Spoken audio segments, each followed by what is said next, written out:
What is up, Packer people? Happy Saturday. Welcome into an all-new episode of the Pack a Day Podcast. I'm your host, Andy Herman. You can follow me on Twitter at Andy Herman NFL. You can follow the podcast at Pack a Day Podcast. Make sure to like, subscribe, give those 5-star reviews, and of course, check out those Pack a Day Podcast YouTube memberships as well. Speaking of which, huge shout out to Harrison Tracy for becoming a brand new Pack a Day Podcast YouTube member. Appreciate that a ton, Harrison.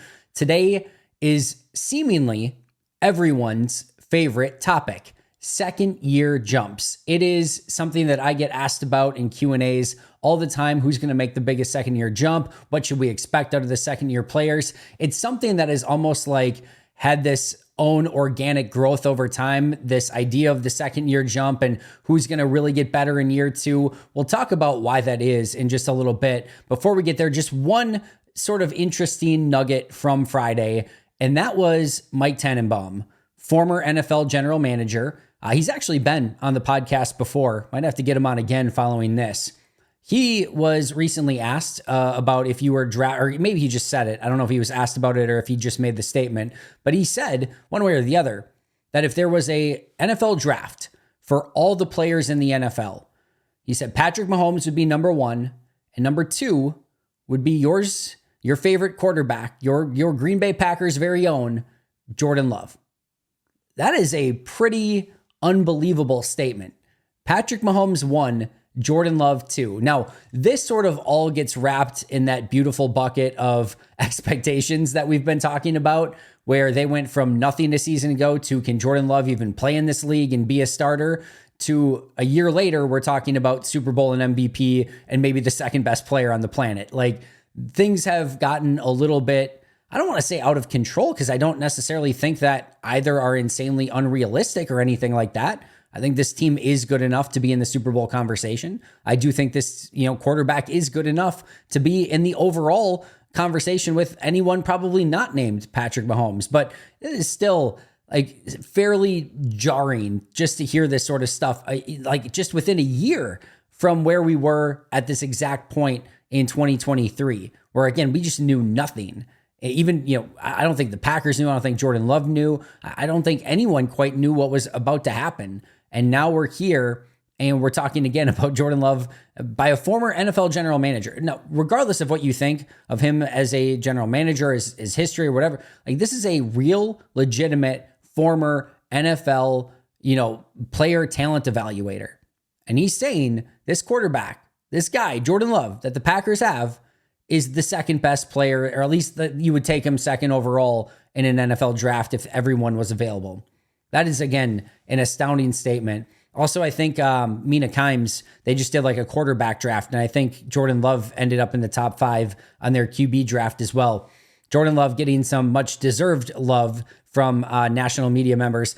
I didn't even have this in my notes today, but that's been one of my favorite things recently as well of this offseason. I've been watching on Twitter lately, and you can see that some of these national pundits are becoming more and more familiar with the Packers. I saw, I forget who it was. I don't know if it was Robert Mays or Nate Tice or one of those guys who was doing a full film breakdown of Dontavian Wicks and saying like Dontavian Wicks is for real. And it was like, I can remember Justice and I talking back before like he even had like almost any catches in the NFL of like how good he looked on tape and how excited we were. And we were like the leaders of the Dontavian Wicks bandwagon. And then now all of a sudden he's already in the national spotlight or getting some national attention. That's been fun to see. Carl Brooks was another one this week of, getting some love from national media. It's been really fun this offseason to see some of these guys that we have become very familiar with and fond of that I think kind of completely flew under the radar nationally. People are now starting to go back and watch the tape, especially from a team like the Packers, who now are on everyone's radar and seeing some of these really young, talented players, many whom we're going to discuss and talk about today. And that brings us to our main topic, and that is players who can make a second-year jump. And the reason that this has become a thing over time is it sort of makes sense, right? That rookie year, and we've talked about this a little bit, that rookie year is such a insanely hard transition going from college to the NFL. And a huge part of that is because of the entire draft process. Guys, after they are done with college, are spending the entire time ramping up to get ready for the NFL Combine and the entire draft process. And a lot of times guys are training to crush those combine drills and the drills that they're going to do at their pro day. They want to get the fastest 40 time, the best 3-cone. They want to get the highest vertical jump. They're not necessarily, and they're still, of course, doing a ton of football drills and working on their football fundamentals and everything like that. I'm not saying they're not, but a lot of their time, effort, and energy is going into all of that other stuff that you're preparing for basically your job interview, both on the field and off the field. They're getting prepped, and they're doing all the work so that they can test as through the roof as they possibly can. And that doesn't always lend itself perfectly to training for an actual NFL season. And then that entire process where you start traveling to all different cities to meet with different teams. You, of course, maybe went to the Senior Bowl or one of the other bowl games. You end up at the NFL Combine. And again, you're doing top 30 visits. You're interviewing with teams. You're doing everything. And all of a sudden, that comes to a screeching halt on draft day. And you get drafted by a team. And then just as you're like, all right, things have finally kind of settled down, like now all of a sudden, like 2 days later, you're in a new town. You're trying to figure out where to live. Your life is completely at an upheaval of you're trying to relocate everything and everyone in your inner circle and your family to that new spot. And then you immediately have a rookie mini camp where they're now introducing you to an entire new offense or entire new defense, plus special teams, plus trying to get to know everything and settle in. And then after that, you have a couple weeks of trying to cram all of this stuff in that you need to get accomplished both from a football standpoint and then off the field as well. And then all of a sudden, OTAs are there and then mini camps are there. And again, your head is just exploding with all this stuff. And then all of a sudden you get that 6-week-ish reprieve, but you know that training camp is coming up. What do you have to do? You have to cram again to make sure that you're ready, that all these installs are making sense, that again, you're getting your affairs in order because you've got about a month and a half before, going from that mini camp, that final mini camp up until training camp. And then you're going to be going from training camp up until the end of the season, until you clear out your locker at the end of the year. Like it's a whirlwind. And not only that, but you're exhausted already from all of that stuff that's been going on because you've been going since the start of your previous college season. You didn't have a real true off season because you've been prepping for this new job interview with all the NFL Combine stuff and everything. You didn't really have an off season. And now you're going from, maybe playing 10 games in college to now you're going to 17 in the NFL. And my goodness, like by the time you get to the end of all of this, again, your body's just, it's not where you would want it to be, getting the time off and training specifically for playing games and playing football. So finally, the off season comes, your body finally gets a time to rest, take some time off. And then what happens? You get into an actual NFL offseason program. You get in the weight room with NFL strength and conditioning coaches, and you can actually focus on all the things that you want to do to actually just become a better NFL player. And with that comes a lot, usually more functional strength. We see these guys put on muscle mass, lean muscle mass.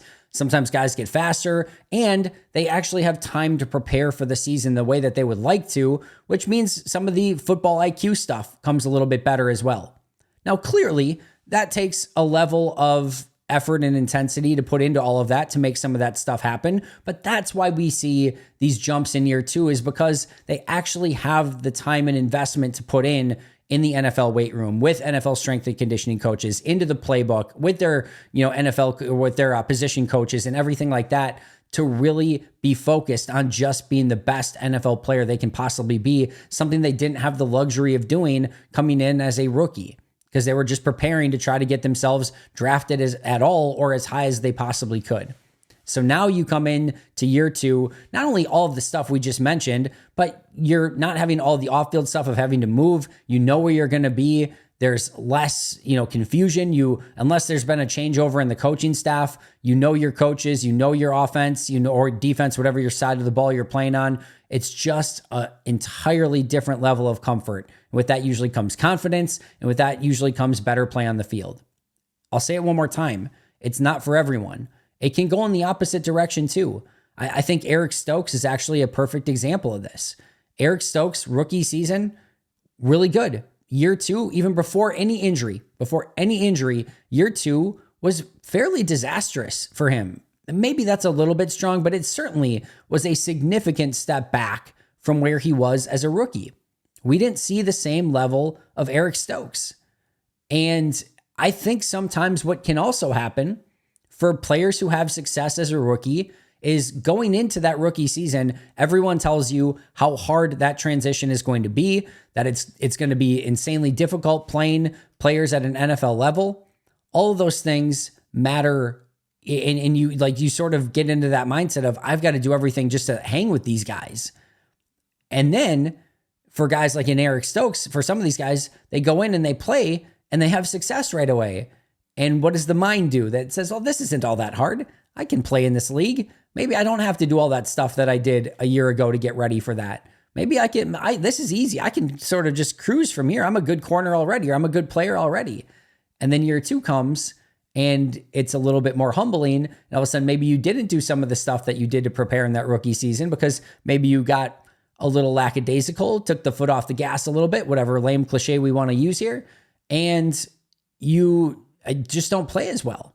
And we've seen that. And unfortunately, at times, we've seen a bit more of that from some of these Packers, not necessarily with the 2022 class, but we have seen that at times from some of these players. I think a lot of the corners that have failed, we have seen that with. Remember, like Demarius Randall, Quentin Rollins, those two players, regardless of how you felt of them as draft picks, they came in their rookie year and they competed and they actually played pretty decent football.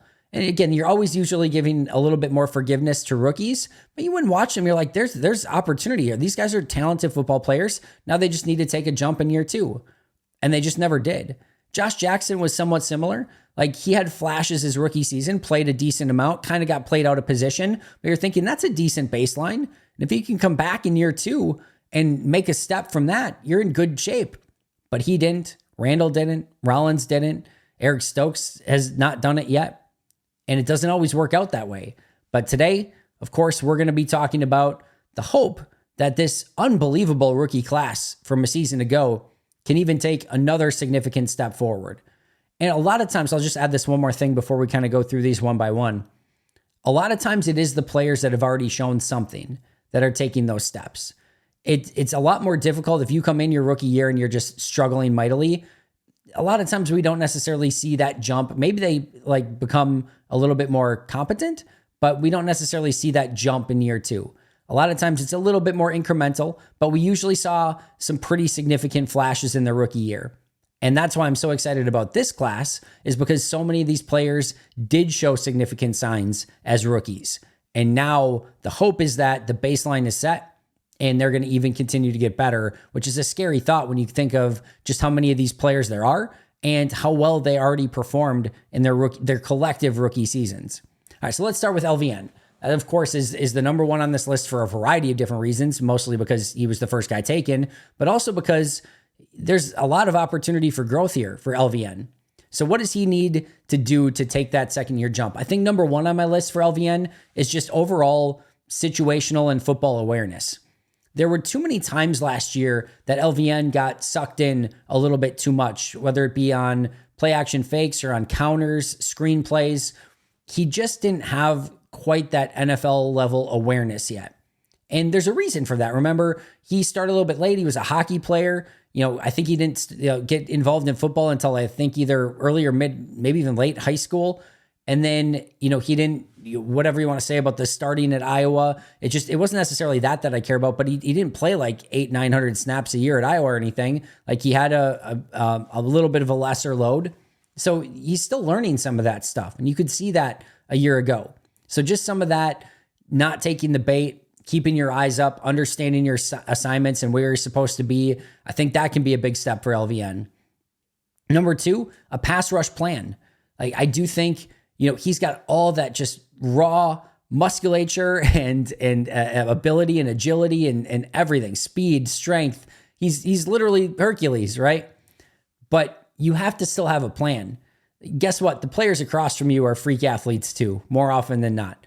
And you still want to be a freak athlete. It's still going to be an advantage for you, but you have to have a plan. You have to continue to hone your craft. I think with LVN, you saw some of that raw, like the play where he chased down Justin Fields is such a great example of he made a play that almost, or very, very few defensive linemen, edge rushers in the NFL are making. And you could tell Justin Fields was even surprised by it. He didn't even seem panicked when he saw a defensive end or edge rusher coming his way. And all of a sudden, LVN had him on the ground in like an instant. But you have to put together a plan on how you can get free so that you can have those athletic traits take over and make those plays. It's like a wide receiver that has, unbelievable run after the catch and speed and size and everything, but they don't know how to be a route runner yet. They don't know how to release off the line of scrimmage. Well, it's great that after the catch, you're amazing, but you're not separating to get open so that we can get you the ball in the first place. It's great that LVN has all of these traits that are going to set him up for success and that he can explode to the quarterback once he's free, but he's got to get free first. So setting up that pass rush plan, working on his moves is going to be a big thing. Next, unlocking that athleticism. There were times still, and this kind of goes back to the first two, if he has a little bit more situational awareness, plays with a little bit better football IQ, and puts together a pass rush plan, that athleticism is going to take over. It's going to be the driver of everything else that he put the work into. It's going to pay off with sacks and pressures and forced fumbles and everything because he has that ridiculous athleticism. But he's got to be the one that unlocks it with putting in everything that he needs to put in from a technical standpoint so that those traits can just take over. Now, I would also watch Rashawn Gary.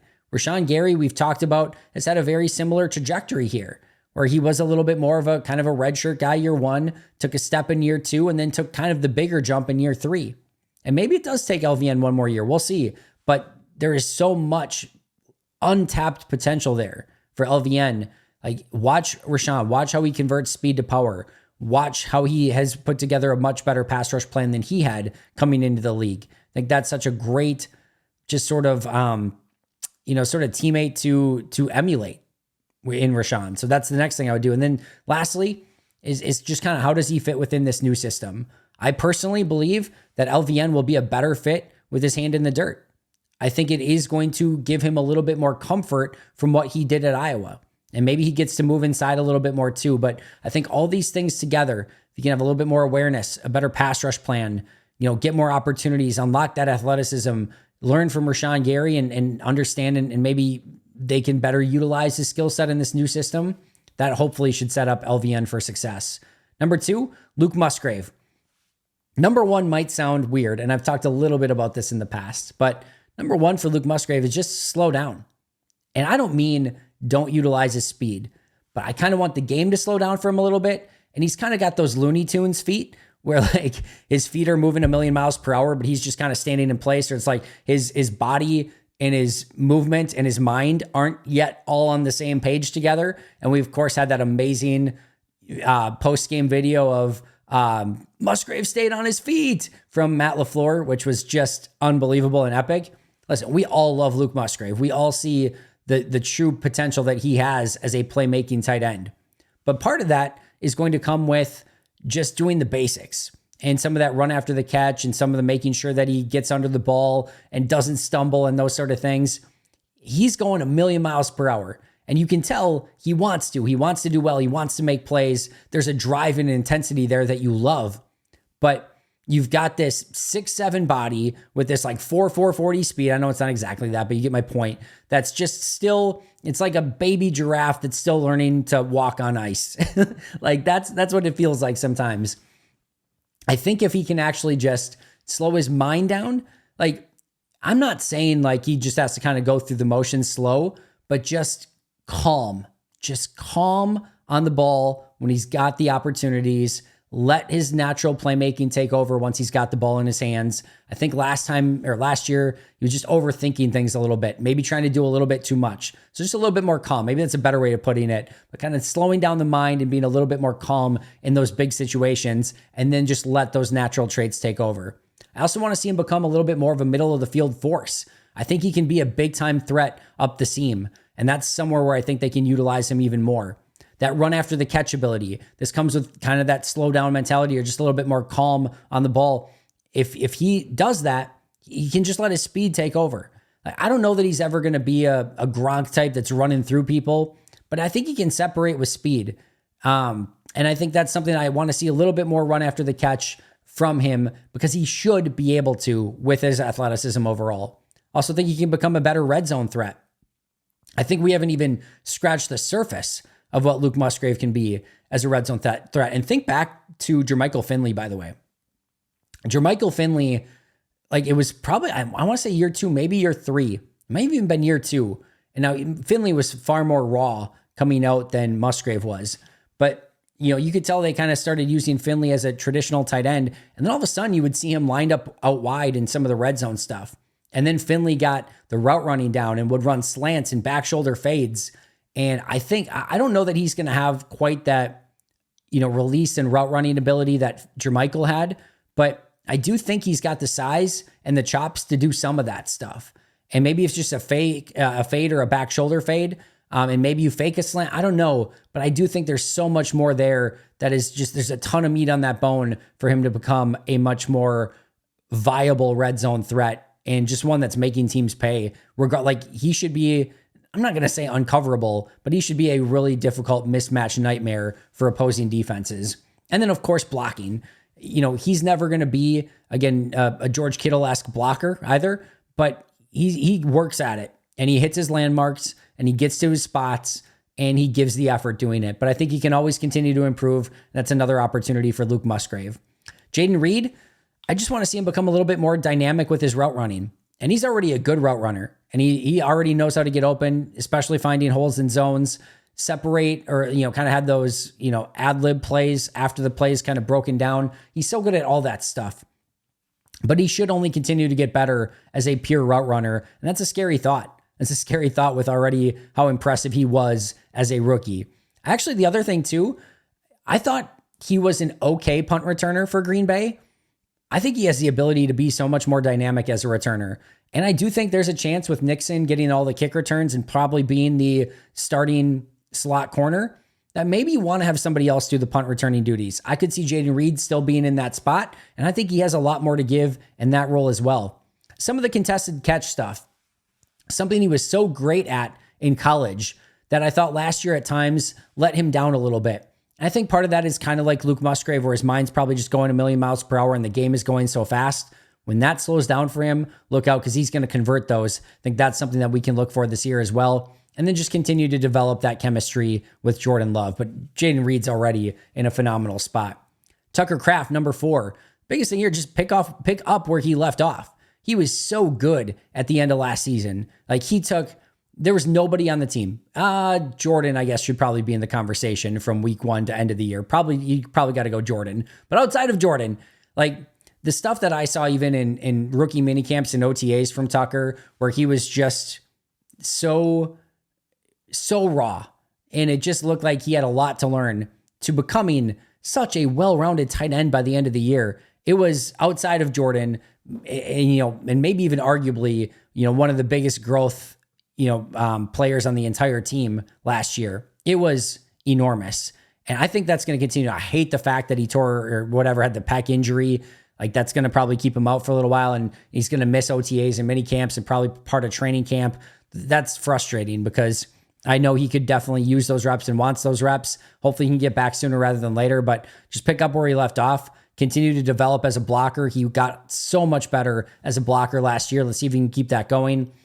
Develop in the seam. We talked about Luke Musgrave being that seam threat. He has that. I think Kraft has the ability to be that, but we didn't get to see a ton of it last year. And then I think he should be somebody that gets the opportunity to take some of those H-back fullback snaps, from a Josiah DeGuara who's no longer on the team. If you're not going to roster a Henry Pearson as a fullback, somebody has to play that H-back fullback role. And we'll see. Pearson's in the conversation. Of course, he could get that job. But if not, Ben Sims and Tucker Kraft have the opportunity. Let's see if Tucker Kraft can earn that and maybe get himself even some more playing time.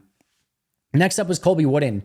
He's already put on functional strength. He's put on some weight, which I think is going to be important. He's already worked at defensive end. Versatility is something I also would have mentioned here. He's getting some work there. He has to do a better job of holding up in the run game. That was one thing that you could very easily tell he was not quite ready for. I did think he improved last year as the season went along, but that's still something he needs to get a lot better at. And I think he also needs to find a go-to move as a pass rusher. Can he find that one thing that he's going to be able to, beat players with a couple times a game?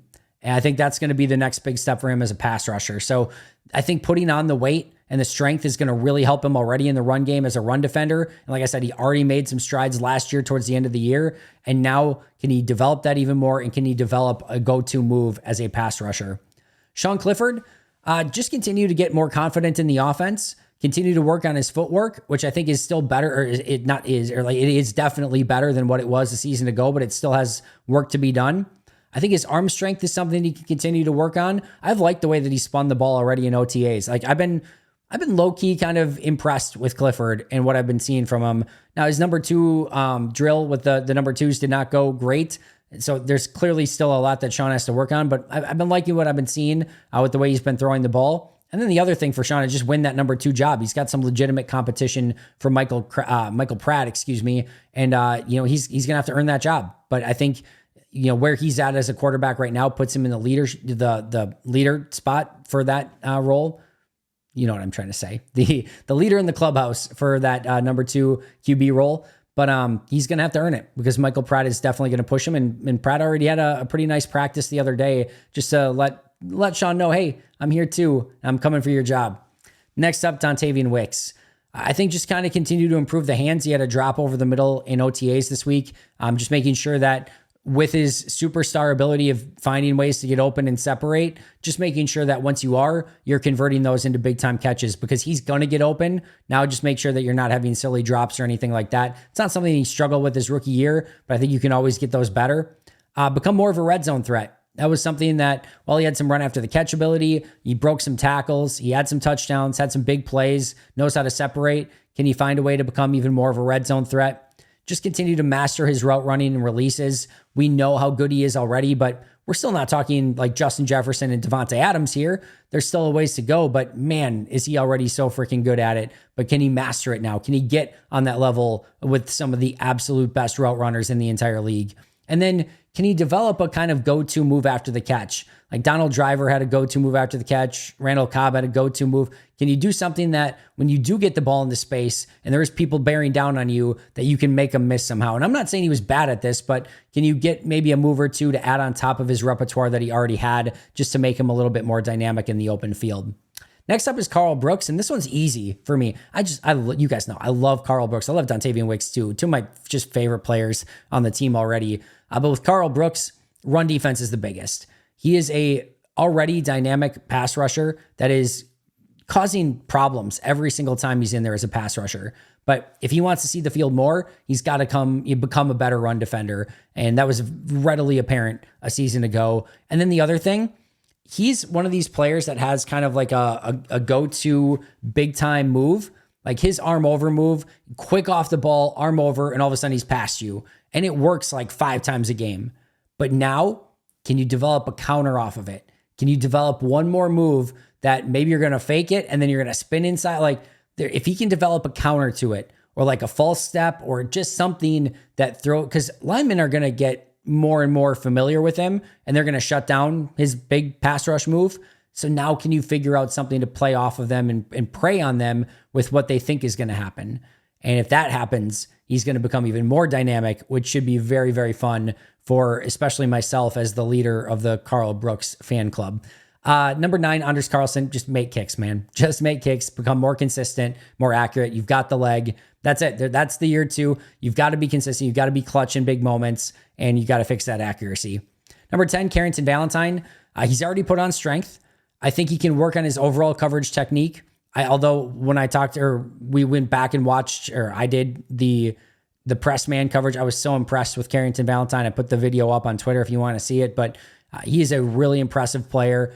I think he can still continue to work on his technique, but overall, I'm very, very impressed with Carrington. I think he can do better playing the ball at the catch point. There were a few catches last year where he didn't get his head turned around or he didn't read the hands well, didn't read the eyes well, where he was in position and just couldn't knock the ball away. That's something he can continue to work on. And then the other thing is turning the playmaking from practice into playmaking in games. This is a player who had, I think, multiple pick sixes in practices a year ago, like was constantly making picks. That did not translate into the games. I think he has the ability to. I think I predicted it like 7 times for him to come up with like a pick 6 last year. It never happened. I still am a believer in him, but he's got to find a way to transition that playmaking ability from practice into games and become that playmaking corner. Lou Nichols, unfortunately, no longer with the team, so we don't really need to talk about him. Anthony Johnson Jr., he needs to earn a roster spot. He needs to take advantage of every opportunity that he's getting right now next to Xavier McKinney. He needs to take better angles to the football, and just overall tackling and run defense is something that he can really improve upon as well. Grant Dubose, he just needs to take a step. He needs to show off some playmaking potential. His route running needs a little bit more attention to detail, and he's going to have to earn his job on special teams. And I should have said that about Anthony Johnson Jr. as well. He's going to have to find a way to earn his job on special teams. But those guys are, especially Grant Dubose here, he's well behind the 8 ball right now. They've got a lot of great wide receivers. They got 6 that feel like are pretty good, not locks, but 5 feel like locks. And Malik Heath is definitely in a position to earn a spot as number 6. And then you still have Samori Toure. You've got some other young guys that are already starting to flash some plays. So if you're Grant Dubose, you need to start making a name for yourself. And then that brings us, I'm just going to talk about 4 of the undrafted guys. Malik Heath, I'd like to see a little bit more run after the catch and playmaking ability. The biggest thing for him, can he master the dirty work? You've got all these other sort of playmaking wide receivers. Malik Heath is kind of the guy that has his own niche and is kind of I'll do the blocking. Yeah, I'll go over the middle. Yeah, whatever you want me to do, I'll do it. And can he take on that approach? Not too dissimilar from how Alan Lazard really got his sort of start. But if he can be that, what does Matt call them? A war daddy, I think. Can he be that war daddy on the outside that is just mauling people, opening things up for the other receivers? If he can do that, he's going to earn his spot on the team. And then, of course, special teams is going to be huge for Malik as well. Brenton Cox got to do a better job of setting the edge, being a little bit more physical. He needs to develop a pass rush plan. And, of course, if he can do stuff on special teams, that would really help his cause as well in trying to take a second-year jump. Emmanuel Wilson, can he showcase that speed? We saw that 80-yard run in preseason a year ago. Can he show a little bit more of that playmaking ability? I'd like to see him run a little bit more physical between the tackles. I think he's got the body build for it. Can he bounce off some people? Can he make some missed tackles and maybe truck stick some people? And then can he get better in the pass game, both as a pass protector or somebody who needs to pick up the blitz and just using his hands a little bit more? He can be a check down guy, but can he show that he can do a little bit more than that? And then last but not least, Ben Sims. Love Ben Sims. Can he master blocking, both run blocking and pass protection? That's going to be his niche. We talked about kind of with Malik Heath. Can you be the dirty work guy at wide receiver? Can Ben Sims be the dirty work guy at tight end? And then when you get the opportunities, show off that playmaking ability. I actually think Ben Sims has a lot more receiving and playmaking ability than he gets credit for. I think if he gets those opportunities, he could show it off. There are probably going to be a few opportunities for him this year. So when he gets them, show what you can do and show that you're not just a one-dimensional, sort of blocking tight end. And then same with Tucker Kraft earlier. Can he get involved in some of those H-back, fullback snaps? I think he can. I think he could do it very well. And I kind of would put him as the leader in the clubhouse to potentially get some of those opportunities. I get asked the question a lot of all these guys, who has the opportunity to make the biggest second-year jump? And for me, it's LVN.